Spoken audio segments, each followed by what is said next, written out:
I'm just creating this video because today, the half of the class is gonna be taking the test. Because they were testing during the last two classes, they were testing.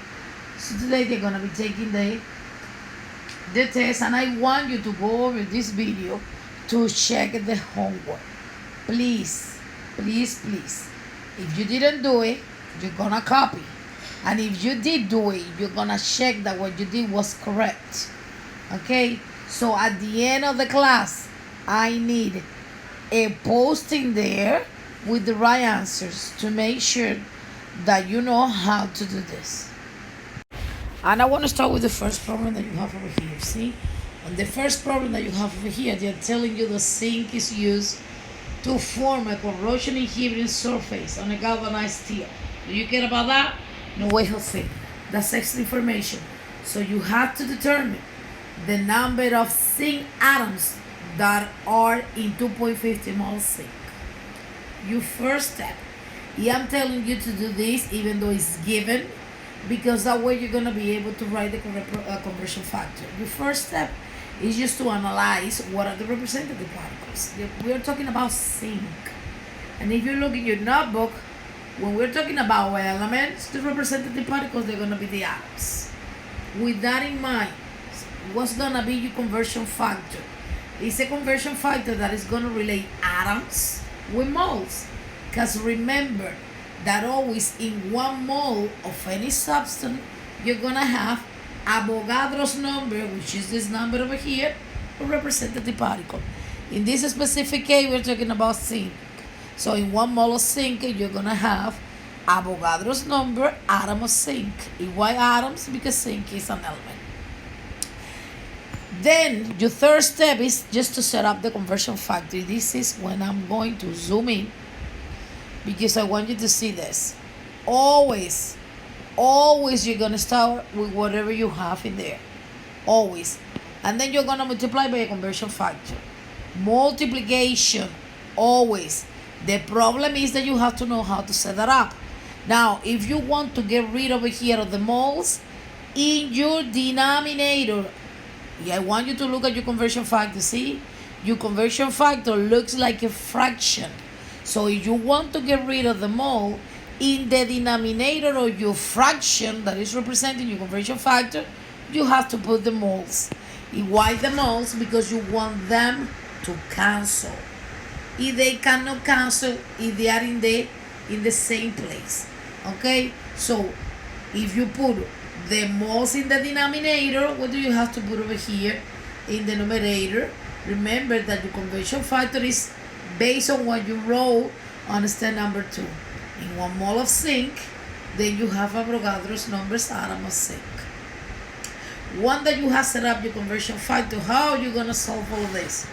Okay, remember, imagine that over here you have another fraction and it's over 1, so you're going to multiply numerator by numerator and denominator by denominator. In this case, what is happening here? That the two denominators, they are 1. So when you multiply 1 times 1, you're going to have 1, which is the same number. When you multiply 2.50 times 6.2, the answer is 15.05. And then you're going to keep your power of 10 in there. Okay? Your power of 10 in there. Now, what is the problem that you have over here with this answer? That the final answer has to be written in scientific notation. And when you have 15.05, that is not written in scientific notation. Because to be written in scientific notation, you need a number between 1 and 9. Meaning that you have to move the decimal point here. See what I did? 1.505. But if I move the decimal point to the left, okay, I have to add the places to the exponent in my power of 10. So I'm going to end up with a power of 10 that is raised to the 24th powered atoms of zinc. But I'm not done in that step, because in my final step I have to write the final answer, incomplete sentence. See, number of atoms there are. Now, this is another detail that you have to pay attention. See over here, that number has 3 significant figures. Look over here, 3 significant figures, meaning that the final answer has to be expressed in 3 significant figures. But over here, when you look at the final answer, I have 1, 2, 3, 4. So I have to round to the number. This is a 5, so I'm going to add 1 to that 0. Okay? So there are 1.51 times 10 to the 24 atoms of zinc in, how many moles? 2.50 moles of the same element. The same element. Okay? And I'm going to leave that over there so you can copy. Okay, so now I'm going to continue with number 2. Number 2, so you have to calculate the number of molecules in 11.5 mole of water. Your first step is always to find the representative particles. But you have to analyze what you have. Water. Is water an element? The answer is no. This is the chemical formula for water. So water is a covalent compound. If you look in your notebook, you know that the representative particle for covalent compounds, molecules.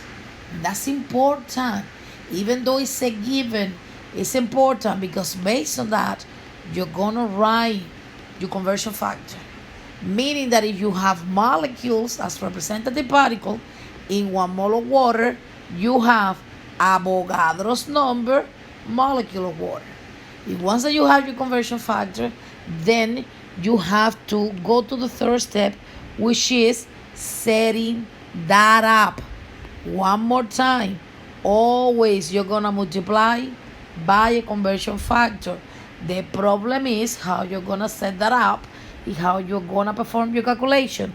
Always you're going to start with what you have. Always. Ms. Ramos was giving you 11.5 mole of water. You're going to multiply by a conversion factor, but now you need to analyze. So you're going to trace your line over here. Numerator, denominator. I want to get rid of the moles. So if I want to get rid of the moles, I need to put my moles in my denominator because that way I can cancel that. If we call that technique dimensional analysis, these techniques in which you analyze the union measurements to get rid of the ones that I don't want it, okay, it's called dimensional analysis. Okay, see, the moles they cancel and the union measurement that is left, molecule of water. How are you gonna solve this easy piece of cake? Remember, you are going to trace your line and imaginary one, and now you have 2 fractions. You're gonna multiply numerator by numerator, denominator by denominator. Same problem over here. My 2 denominators, they are 1, so you have over here a number that is going to be divided by 1, which is going to give you the same number. And then you multiply 11.5 times 6.02, and you got the number. What is the problem with that number that you got over there? That is not reading in scientific notation. So you have to do the same. Move the decimal point 1 place to the left, and you're going to add 1 to your exponent. So you have over here the final answer using scientific notation. 10 to the 24. You cannot forget about the union measurement. Molecules of water. Okay? That's your molecule of water. Now, the last step is just to write the final answer using complete sentence. But when you look over here at the numbers that are given, 3 significant figures, 3 significant figures. See that? Over here, you have 3 significant figures. And I'm pretty sure that you learn about significant figures at the beginning of the school year. But over here, when you look at this answer, you have 1, 2, 3, 4 significant figures. So you have to round to the nearest hundredth. After the 2, you have a 3, so you're not going to change the 2. Let me write my final answer. There are, how many molecules? Say 6.92 times 10 to the 24th power molecules of water in 11.5 moles of the same compound. So I'm gonna leave that over here so you can copy. A ver, let me zoom in so you can see everything in there. You copy, or if you did it, make sure that you have the right answer. This example is special because remember that when you have oxygen in the air, it's in the form of a diatomic molecule. Okay, diatomic means 2. So you have 2 atoms in one molecule. I'm not gonna explain the entire problem. I'm just gonna solve it, and then you're gonna copy. But just to make, I want just to make sure that you know where the 2 is gonna come from, because that 2 is of the 2 atoms that is like 2 atoms that are forming the molecule of oxygen. Okay? Same procedure. The only problem, as I was explaining before, is that oxygen is a diatomic molecule. Remember, it's a covalent, non-polar molecule that is sharing. See, when you have 2 atoms of oxygen, they're sharing 2 pairs of electrons. Okay, so I have 2 representative particles there because the problem is asking me for number of atoms, but I know that oxygen is diatomic and it's forming molecules.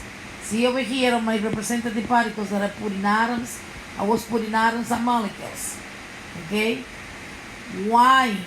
Because now here in my conversion factor, I have to write conversion factors that are relating the moles, the atoms, okay, and the molecules. I know, okay, that in one molecule of the diatomic element, I have 2 atoms because that 2 is giving you that information. 2 atoms of oxygen. You already know that.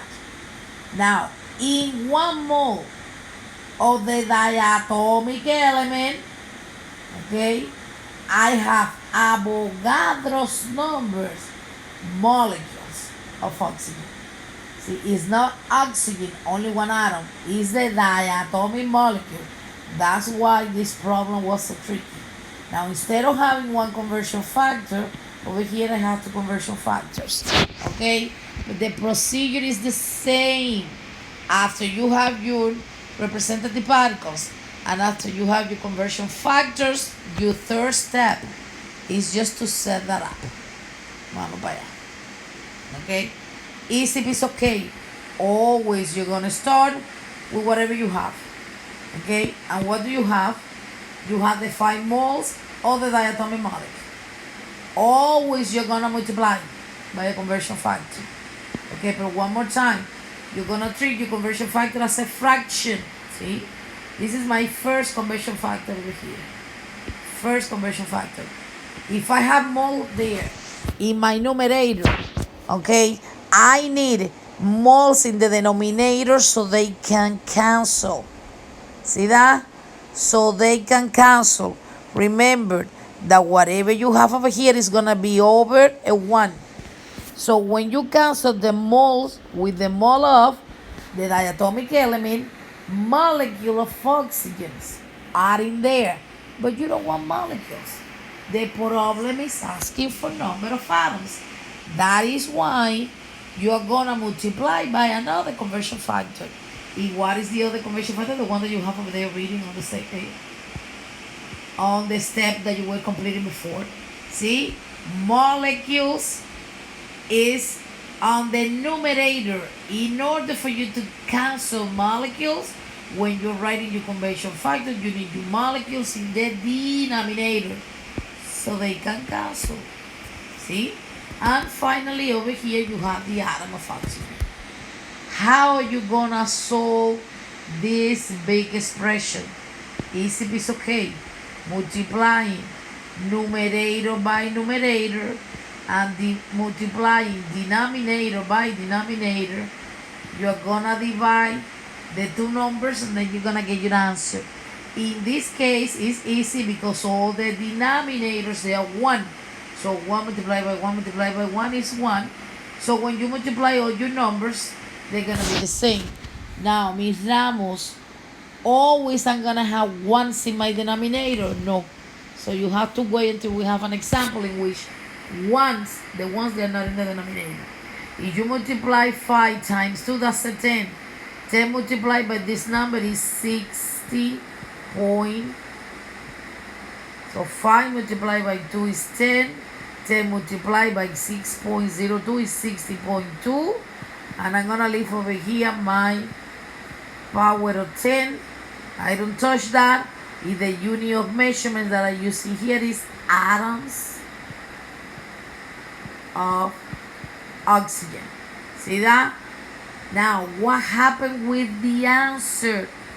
It's not written in scientific notation. So one more time, I have to move that over here to the left, and I have to add one over here. 6.02 times 10 to the 24 atoms of oxygen. Okay? You are not done. You're not done because you have to write the final answer in complete sentence. Now, see, if you look over here, the zeros after the decimal point, they count as significant figures. So you have 3 significant figures. Over here in your conversion factor, you have 3 significant figures. So you have to write the final answer using 3 significant figures. Mira, you don't need to worry about that because you have 1, 2, 3 significant figures. So I'm going to write my final answer. There are 6.02 times 10 to the 24 atoms of oxygen in 5.00 moles of the diatomic molecule. Diatomic molecule of the same element. Of the same element. Okay? And then you're done. Easy piece, okay. Okay. Let me put that big, zoom in, so you can copy that from there and make sure that you have the right answer. This is the sample that I was waiting for. So you can see that even though when you are always multiplying, you have to pay attention to the way that you're setting up your conversion factors. See, in this problem, you have to find, the moles. You have to find the amount of moles that are containing that amount of representative particles. If we're talking about aluminum, what is aluminum? Aluminum is an element. So what is the representative particle of an element? The atoms. Okay, so in 1 mole of aluminum, you're going to have Avogadro's numbers, atom of aluminum. Here is when the problem starts. Okay, always you're going to start with whatever is given. This information that you have over here was given in the problem. See, you have that over there, was given. So I'm gonna put that over my imaginary one over here because I want to treat this as a fraction because the conversion factor is a fraction. And now I'm gonna analyze. Always I'm gonna multiply. Always I'm gonna multiply by a conversion factor. Multiplication by a conversion factor. But I need to look at the unit of measurement because the technique that I'm using is called dimensional analysis. Okay, I'm analyzing the unit of measurements just to set up my conversion factors. Atom of aluminum. See, I want to get rid of that. Where am I going to put atom of aluminum in my conversion factor? In my denominator. So they can cancel, leaving me with mole of aluminum, which is what I want, just to solve my problem. How I'm going to solve this? Numerator times numerator, denominators times denominator, and then I divide. Can you put this big number on your calculator? No, because see, if you're taking this class, you know how to work with exponent. So you are not going to look at the power of 10. You are going to input in your calculator the decimals. 5.75 is smaller than 6.02. So it's reasonable to have a decimal smaller than 1. Now you have to analyze same base, different exponent. This line over here means division. That means that I have to subtract the exponent. 24 minus 23 equals 1. That's the one that you have over there. Okay, but look over here. My final answer is not reading in scientific notation. Okay, no. So I have to write that in scientific notation. Meaning that instead of moving my point to the left, I have to move the decimal point to the right. Remember that when I was moving that to the left, I was adding. Now I'm moving in the opposite direction. I'm gonna move the decimal point to, okay, my right, and I have to subtract from the exponent. See what is the number that I have to subtract from the exponent? The places that I was moving to the right. I was moving only one place to the right, so I'm going to subtract 1 from the exponent times 1 minus 1, the 0. Okay, moles of aluminum. Okay, by the way, I don't know if you know that any number raised to the power of 0 is going to be equal to 1. So if you want to leave your answers like this in scientific notation, or if you want to leave your answer like this, I'm going to be accepting both of them. Okay? So final step, I have to write over here the final answer. There are 9.6 moles of aluminum in 5.75 times 10 to the 24 atoms of the same element. Okay, there you go. That's the final answer. Okay, so let me zoom in so you can see all the numbers in there, and you can copy and check your answer.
Now, okay, number 6 is different. Okay, why? Because you don't have representative particles and you don't have moles. In this case, you have grams and then you have moles. Okay, the conversion factor that is relating grams to moles is the molar mass, which is the mass in grams that you're gonna find in a mole of the element and the compound. As you can see over here, I didn't put any representative particles in there because I wasn't converting from representative particles to mole. Okay, so what I was putting over here is the molar mass. So the mass of aluminum that I have in 1 mole. From where did I get that number? Periodic table. Periodic table. And the molar mass of aluminum is the atomic mass expressed in grams. Once that you have the conversion factor, you're gonna follow the same procedure. You're gonna start with whatever you have. 3.57 moles of aluminum, and you're gonna multiply, always multiply, by a conversion factor. You want to get rid of the moles, so you're gonna put the mole of aluminum in your denominator. In your numerator, the molar mass, 26,982 grams of aluminum. Okay? And why do we need to find the gram of aluminum? Because let's say that you have to put, I don't know, 5 mole of aluminum together with 6 mole of hydrochloric acid. Do we have in the chemistry lab an instrument to measure moles? The answer is no. We don't have an instrument that can measure moles. But we have instruments just to measure grams. Okay, we have triple beam balance, we have analytical balance, and then we have a digital balance that we can use to measure mass. Okay, so that's why when you need to convert from moles to grams, you use the molar mass as the conversion factor in order to know what is the amount of the reactants you're going to put together during your reaction. Okay, so aquí I'm going to continue. I'm going to continue over here because once that I have my conversion factor, remember, an imaginary one, the mole is going to cancel with the mole. And what is left over here? The grams that I need. Okay? So now you're going to use a calculator. Remember, numerator times numerator, denominators times denominator.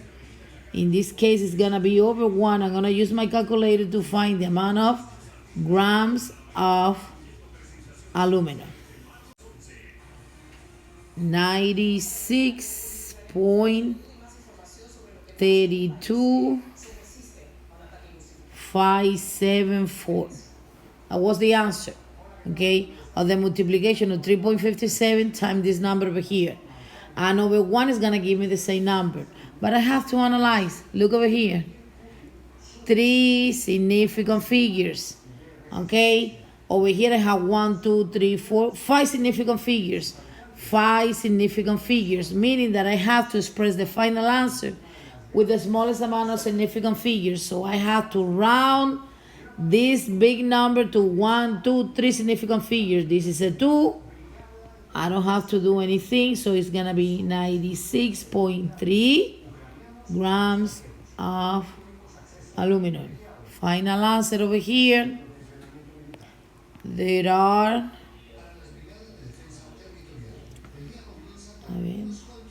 96.3 grams of aluminum in 3.57 moles of the same element. The same elements. This is not complicated, guys, but you need to practice, okay? And you have to practice, to practice, to practice. It's all about math and setting up your conversion factors and analyzing the unit measurements. So I'm gonna leave this over here so you can copy the answer.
Now, ¿qué pasa con esto? What happened with this number that I have over here?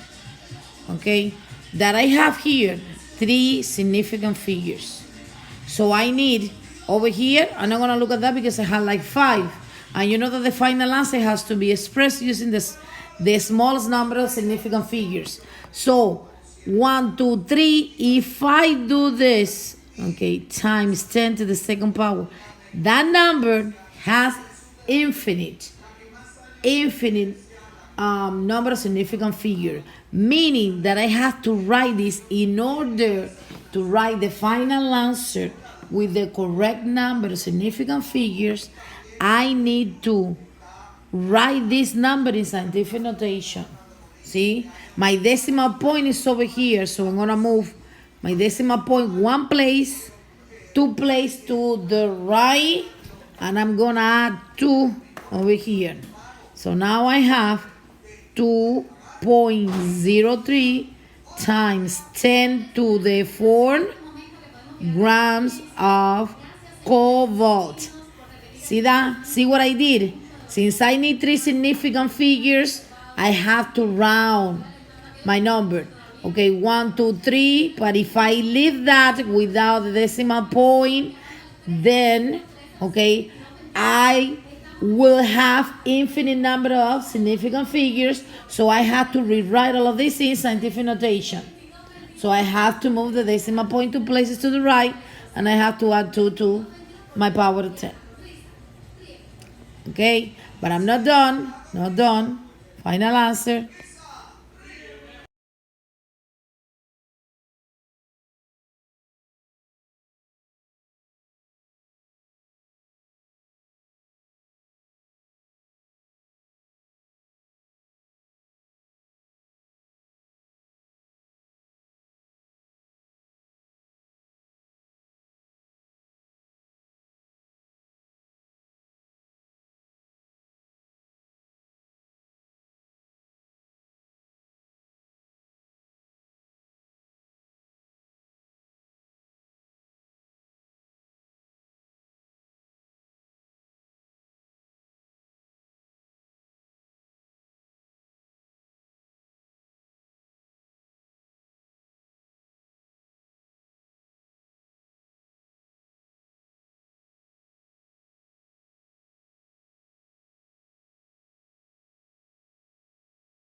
if 1 mole of helium is equal to that amount, and 1 mole of helium is equal to that amount, these two amounts, they are the same.